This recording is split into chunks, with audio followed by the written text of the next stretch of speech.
The temperature outside has dropped to 15 degrees. Inside your house, it's now 48 and falling. The power's been out for 18 hours. Your kids are huddled under every blanket you own, and you can see your breath when you talk.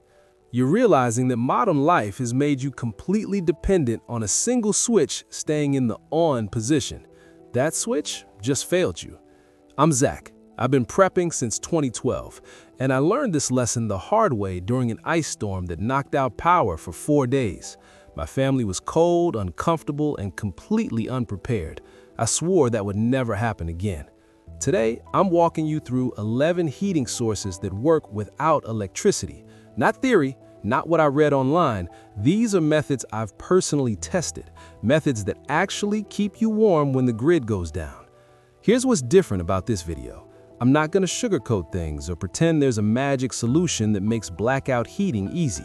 Every single method I'm covering has trade-offs. Some are safer but less powerful. Others generate serious heat but require serious respect. My job is to help you understand what actually works, what the real risks are, and how to use these tools without hurting yourself or your family. Let's start with something you already own. Number 1. Your body is the heater. Your body generates about 100 watts of heat constantly. That's the same as a bright light bulb running 24/7. The problem is, most people dress like it's 72 degrees inside, then wonder why they're freezing when the furnace dies. The layering system isn't complicated, but most folks get it wrong. You need 3 distinct layers working together. First layer, base layer, goes directly against your skin. This layer has one job and one job only: move moisture away from your body. When I started prepping, I made the mistake of wearing cotton long underwear. Cotton feels comfortable until you start sweating, then it becomes a heat-sucking nightmare. Cotton holds moisture right against your skin. That moisture steals your body heat 25 times faster than dry air does. Switch to merino wool or synthetic base layers. Yes, they cost more up front, but I've had the same merino wool base layers since 2015 and they still work perfectly. That's 8 years of reliable warmth for $60. Compare that to the cotton stuff that failed me after 1 season. Middle layer is your insulation. This is where you trap warm air close to your body. Fleece works great. Down works even better if you can keep it dry. Wool sweaters are fantastic. The key here is don't wear this layer tight.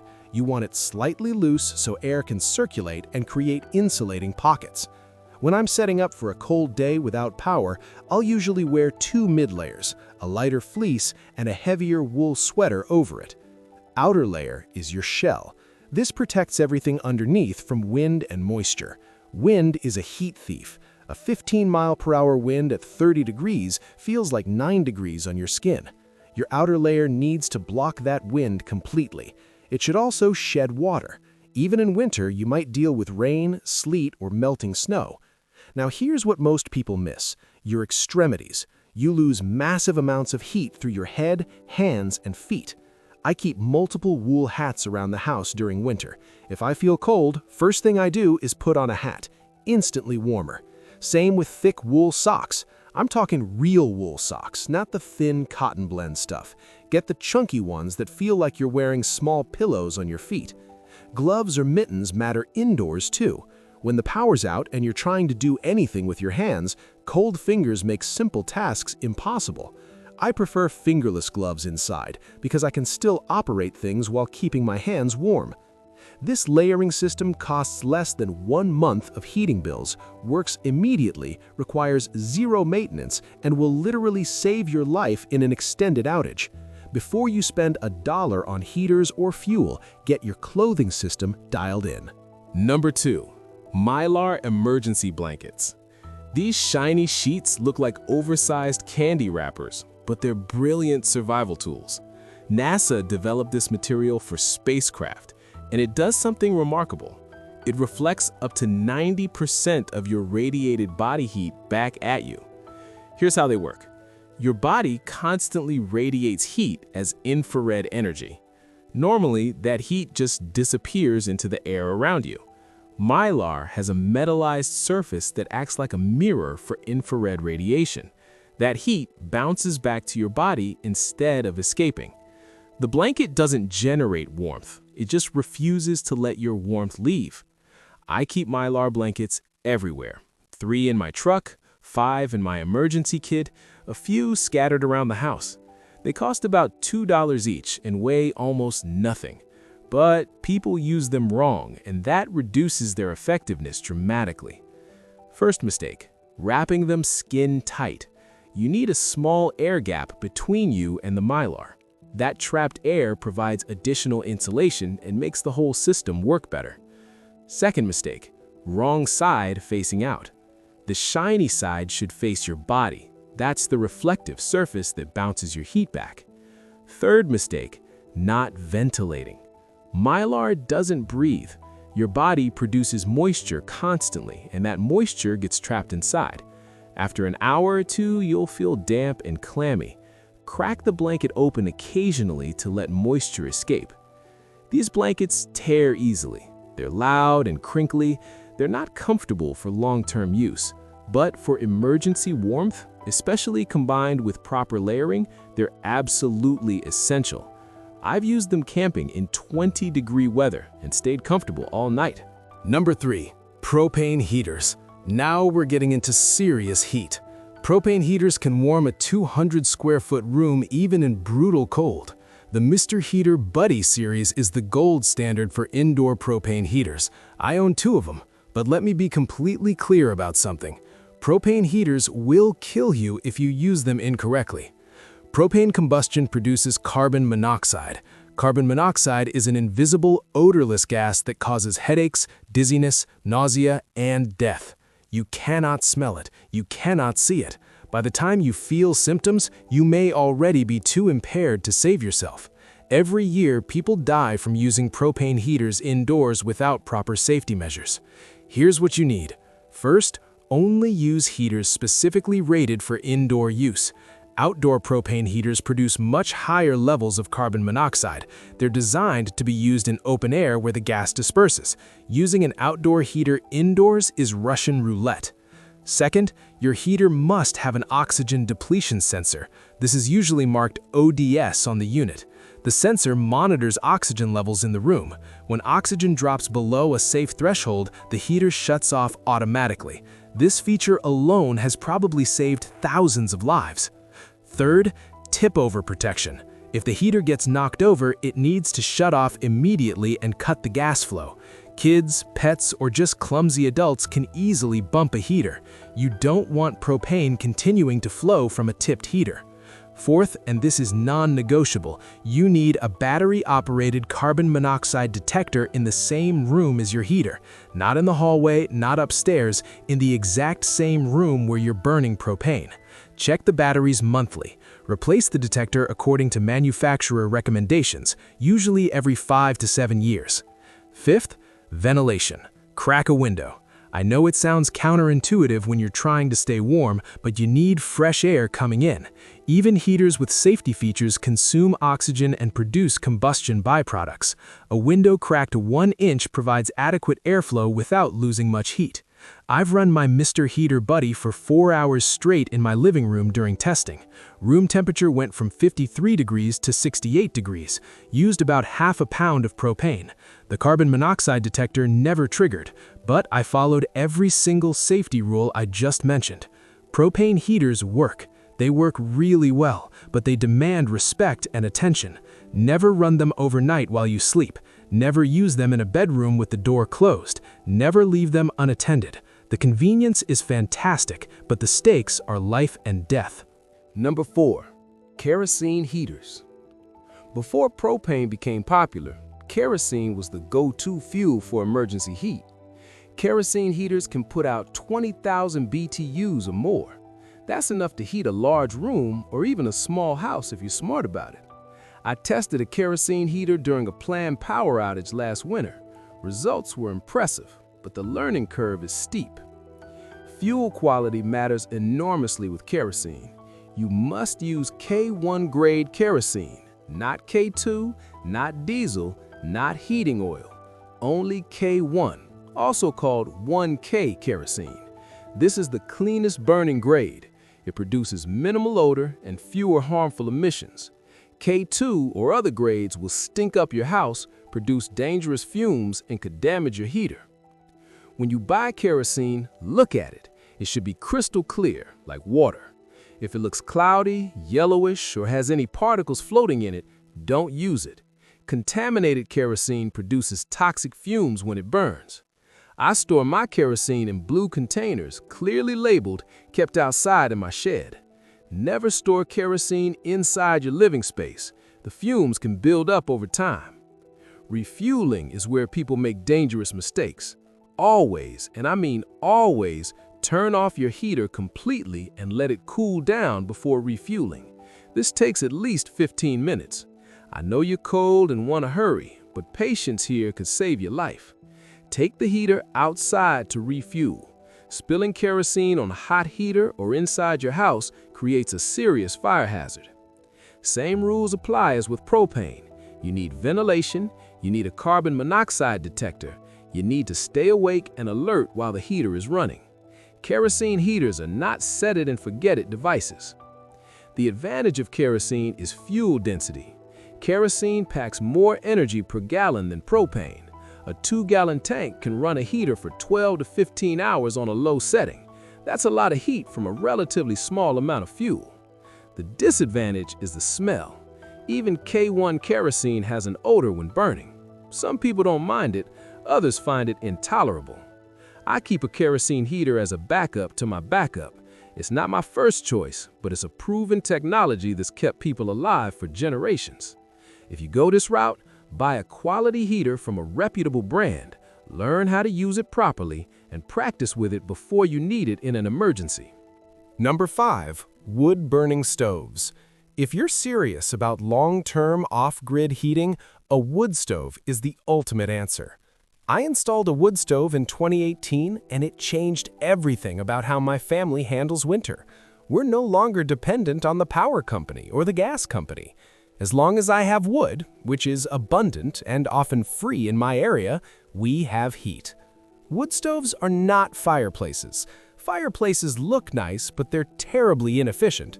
Most of the heat goes straight up the chimney. A wood stove is a sealed metal box designed to burn wood efficiently and radiate heat into your living space. Modern wood stoves can be 70 to 80% efficient.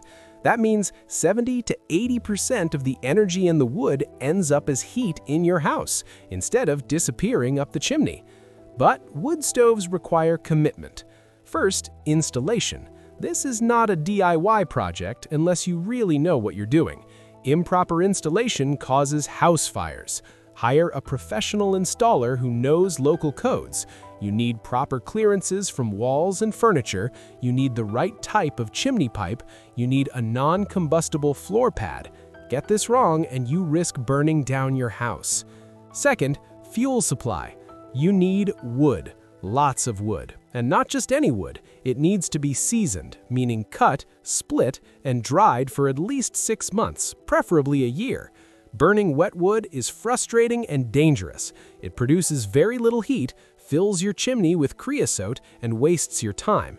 Creosote is a tar-like substance that builds up inside your chimney. It's highly flammable. When creosote ignites, you get a chimney fire that can spread to your whole house. I spend one weekend every spring cutting and splitting wood for the following winter. It's physical work, but it's also satisfying. I know exactly how much heat I have stored and ready. Currently, I have about 3 cords stacked and covered. That'll get me through a typical winter with some left over. Third, maintenance. Your chimney needs cleaning at least once a year, maybe more if you burn a lot. You need to remove ashes regularly, you need to inspect door gaskets and replace them when they wear out. This isn't a ton of work, but it's consistent work. The payoff is incredible. My wood stove heats about 1,200 square feet easily. On the coldest days, I can keep the house at 68 to 70 degrees with 0 electricity and 0 gas. The stove also has a flat top where I can cook food or boil water. It's genuinely a survival tool. Wood stoves aren't for everyone. If you live in an apartment or have physical limitations that prevent you from handling firewood, this isn't realistic. But if you own your home and have access to wood, it's the most reliable, sustainable, independent heating source available. Number 6. Passive solar heating. Here's a heating source that's completely free, requires no equipment, and works automatically every sunny day. You just have to know how to use it. I'm talking about the sun. Passive solar heating means capturing sunlight through your windows, storing that energy in thermal mass inside your home, and using that stored heat when the sun goes down. This isn't some complicated system requiring special construction. You can use these principles in almost any home with south-facing windows. Here's how I do it. Every morning when the sun comes up, I open all the curtains, blinds, and shades on the south side of my house. Sunlight floods in and hits my floors, walls, and furniture. Those surfaces absorb the heat. On the north, east, and west sides, I keep everything closed. Those windows aren't gaining heat, they're losing it. A window is either helping you or hurting you. There's no middle ground. Now, thermal mass. This is just a fancy term for materials that absorb and hold heat. Concrete, brick, tile, stone, even big containers of water. These materials soak up heat during the day and release it slowly at night. My living room has a tile floor. On a sunny winter day, even when it's 20 degrees outside, that tile gets warm to the touch by mid-afternoon. Then, as the sun sets and the air cools, the floor radiates heat back into the room for hours. If you don't have tile or concrete floors, you can still use this principle. Fill some 5-gallon buckets with water and put them in direct sunlight near south-facing windows. Water has excellent thermal mass. It heats up during the day, stays warm for hours, and gives that heat back to your living space. The key is maximizing sun exposure on thermal mass. Don't cover your tile floor with rugs if you're trying to use it for solar heating. Don't put furniture in front of your sunny windows. Let that sunlight hit surfaces that can absorb and store it. This method won't heat your entire house, but it can easily reduce your heating needs by 20 to 30% on sunny days. Combined with other methods, it's a significant contributor to your overall warmth. And the fuel cost is zero. The sun shows up for free every single day. Number 7. Hot water bottles. This might sound old-fashioned, but hot water bottles are one of the most practical heating tools for targeted warmth. I'm not talking about heating a room. I'm talking about keeping your body warm in a cold space, which is often more important. Hot water bottles are simple rubber or thermoplastic containers that you fill with hot water. The water holds heat for hours, typically 4 to 6 hours depending on the bottle quality and how well you insulate it. I've used mine countless times, not just during power outages, but also while camping, during long winter evenings, and even when I'm just trying to save money on heat. Here's the right way to use them. First, don't use boiling water. Bring water to a boil to kill any bacteria, then let it cool for 5 minutes before filling the bottle. Boiling water can damage the rubber and increases your risk of burns if the bottle leaks. Fill the bottle about 2/3 full, not completely full. You want room for the water to expand and for you to squeeze out the air. Hold the bottle upright, squeeze it gently until water comes to the neck, then quickly screw on the cap. This removes air pockets that reduce heat transfer. Always use a cover. Most hot water bottles come with a fabric cover, or you can wrap it in a towel. Never put bare rubber directly against your skin. Even water that feels warm can cause burns over extended contact. I learned this the uncomfortable way years ago. Best is use as a bed warmer. Put the hot water bottle under your blankets about 15 minutes before you get into bed. Your sheets will be toasty warm. This makes an enormous difference in your comfort level and your ability to fall asleep when the house is cold. Your body doesn't have to work as hard to generate warmth, so you actually sleep better. You can also use hot water bottles while sitting, placed on your lap or against your lower back, or put one at your feet while you're working at a desk. Keeping your core and extremities warm makes tolerating a cold room much easier. Hot water bottles are cheap, usually $10 to $20. They last for years if you take care of them. They require no special fuel, just water and a heat source to warm it. Even a small camping stove or candles can heat enough water to fill a bottle. This is genuinely one of the best investments for cold weather comfort. Number 8. Candle heaters. You've probably seen these on YouTube. Terracotta pot flipped upside down over some tea lights. They work, but not the way most people think. Let me give you the reality. 4 candles produce 4 candles worth of heat, period. The terracotta pot doesn't magically create more energy. What it does is change how that heat is delivered. Instead of hot air rising straight to the ceiling and doing nothing useful, the pot captures that heat, warms up, and radiates it outward. This creates a small bubble of warmth around the heater. I built one of these to test it. Used a large terracotta pot, a smaller one inside it for air circulation, a metal rod through the drainage holes to create spacing, and 4 tea lights underneath. The outer pot got hot enough that you couldn't hold your hand on it, maybe 150 to 180 degrees. It definitely put out noticeable heat. But we're talking about warming a small area, maybe a 3-foot radius. This is not going to heat a bedroom. It's not going to heat a living room. It's useful for keeping your hands warm, for taking the chill off a small workspace, or for supplementing other heat sources. Safety is critical. You're burning candles indoors. That's an open flame. Never leave it unattended. Never use it while sleeping. Keep it away from anything flammable, which includes curtains, papers, blankets, and curious pets. The pot gets extremely hot, so place it on a heat-resistant surface and make sure nobody can accidentally touch it. Ventilation still matters. 4 candles don't produce much carbon monoxide, but they do consume oxygen and produce some combustion byproducts. If you're using this in a small enclosed space for hours, crack a window. Number 9. Alcohol stoves. Alcohol stoves deserve more attention than they get. These are small, portable devices that burn denatured alcohol or high-percentage isopropyl alcohol. They're primarily used by backpackers for cooking, but they also work for emergency heating in small spaces. The simplest design uses 2 aluminum soda cans. Cut one can to create a shallow fuel reservoir. Cut the other can to create a top piece with holes around the edge. Nest them together, fill with alcohol, and light it. You get a hot, clean flame that burns for 10 to 20 minutes, depending on how much fuel you use. Another approach is even simpler. Take a small metal tin, like an Altoids tin or a tuna can. Fill it with cotton balls soaked in denatured alcohol. Light the cotton balls. They burn slowly and produce steady heat. I keep a small alcohol stove kit in my emergency supplies and in my vehicle winter kit. It's a backup to my backups, but it's proven reliable technology that works when I need it. Number 10. Catalytic heaters. Catalytic heaters are the most efficient propane heaters available. Instead of burning propane in a flame, they use a catalyst to create a chemical reaction that produces heat without visible fire. This makes them safer, quieter, and more fuel efficient than traditional propane heaters. The catalyst is typically a platinum-coated surface. When propane passes over the surface, it oxidizes at a much lower temperature than normal combustion. This produces infrared heat without the bright flame you see in regular propane heaters.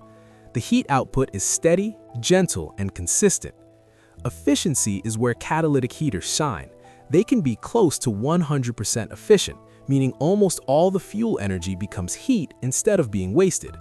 Traditional flame-based propane heaters might only be 60 to 70% efficient. That means catalytic heaters use significantly less fuel to produce the same amount of warmth. They also operate at lower surface temperatures than flame heaters. A catalytic heater might reach 700 degrees on the catalyst surface, while a flame heater can exceed 2,000 degrees. Lower temperatures mean reduced fire risk. But catalytic heaters still consume oxygen and produce carbon monoxide. All the same safety rules apply. You need a carbon monoxide detector, you need ventilation, and you need a heater specifically rated for indoor use with oxygen depletion sensors. The downside is cost. Catalytic heaters typically cost 2 to 3 times more than equivalent flame-based heaters. The Olympian Wave series is the most popular brand, and they start around $300. The catalyst surface also degrades over time and needs replacement every few years. For RVs, boats, or small cabins, catalytic heaters are excellent. For emergency home heating, they're a premium option that offers real advantages if you can justify the cost. I don't personally own one yet, but it's on my list for future purchases. The efficiency and safety benefits are appealing. Number 11. Gas fireplace without power. Many people don't realize their gas fireplace might work during a power outage. Whether it does depends entirely on the ignition system. Let me explain. Older gas fireplaces often use a standing pilot light. This is a small flame that burns constantly. It uses a thermocouple or thermopile to generate a tiny amount of electricity from the heat of the pilot flame itself. This self-generated electricity powers the gas valve. No external power needed. These systems work perfectly during blackouts. Newer gas fireplaces typically use electronic ignition. Push a button or flip a switch, and an electronic spark lights the gas. These systems require household electricity or batteries. If your fireplace has electronic ignition, find out if it has a battery backup. If it does, make sure you have fresh batteries installed. If it doesn't, your fireplace won't work during a power outage without modification. Here's what you need to do right now, not when the power goes out. Locate your fireplace manual. If you can't find it, look up your model online. Determine what type of ignition system you have. If it's a standing pilot, learn how to light it manually. If it's electronic ignition, find out about battery backup options. During a power outage, your fireplace fan won't run because fans need electricity, but the fireplace will still produce heat through radiation and natural convection. You won't get the forced air distribution, but you'll absolutely feel warmth in the room. The big advantage here is that most homes already have gas fireplaces installed. You're not spending money on new equipment. You're just making sure you know how to operate what you already own when the power's out. That's free preparedness. I have a gas fireplace with a standing pilot. I keep it lit during winter months. If the power fails, I know I can close off the living room and keep my family comfortable there while other rooms get cold. It's not a whole house solution, but it's a reliable heat source that doesn't depend on anything except my gas supply staying active. Here's what I want you to understand. You don't need all 11 of these methods. You need 2 or 3 that fit your situation, your budget, and your living space. Redundancy matters because equipment fails, fuel runs out, and circumstances change. My personal setup is layering clothing first, a wood stove as primary heat, a Mr. Heater Buddy as backup, and passive solar to reduce overall fuel consumption. That system has kept my family warm through multiple power outages, including a 5-day blackout 2 years ago. Your setup might look completely different. Maybe you're in an apartment where wood stoves aren't possible.